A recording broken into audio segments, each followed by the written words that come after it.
সম্মানিত বিক্ষোভী আসসালামু আলাইকুম। বানিশন নার্সারি থেকে আপনাদের জন্য চায়না যে রামলং যে কমলাটি বাংলাদেশে বেশ সারা ফেলেছে, এটি খুবই সুমিষ্ট এবং বাংলাদেশে কৃষি গবেষণার থেকে অনুমোদিত। এটি আমাদের বাংলাদেশে প্রচুর জেলায়, কয়েকটি জেলায় আপনার হাতে গোনা একটা বাণিজ্যিক আকারে চাষ করা যাচ্ছে এবং খুবই সুমিষ্ট ফল। আপনি চাইলে আপনার ফ্যামিলির যে একটা আসলে কমলার যে ব্যাপার থাকে, আমাদের এই একটা গাছ যদি আপনার ছাদ বাগান কিংবা মাঠ বাগানে থাকে, এই গাছ থেকে আপনার ফ্যামিলিতে কমলার চাহিদাটা স্বয়ংসম্পূর্ণ করতে পারবেন। এরকম ফল সহ যদি এই গাছটাতে আমাদের আনুমানিক 5, 10, 15, 20টা 25টা ফল আছে।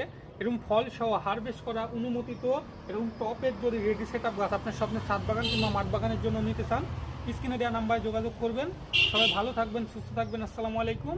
পরের ভিডিওতে আবার দেখা হবে। এই সমস্ত ভিডিও পেতে আমাদের পেজটি ফলো দিয়ে রাখবেন। একটু কাছ থেকে ফলগুলো দেখাও। দেখুন আসলে আমাদের ফলগুলো কতটা প্রিমিয়ার শেপের, এবং আমাদের গাছে আমাদের এই থোকায় শুধু একটা না, এরকম আমাদের কাছে 20 থেকে 25টা ফল পেয়ে যাবেন। এই সমস্ত রেডি সেট আপ গাছগুলো যদি নিতে চান, অবশ্যই আমাদের পেজে নক দিবেন। সবাই ভালো থাকবেন, সুস্থ থাকবেন। আসসালামু আলাইকুম। গাছ লাগান, পরিবেশ বাঁচান, আপনি বাঁচুন, অন্যকে বাঁচার উৎসাহিত করুন। ধন্যবাদ।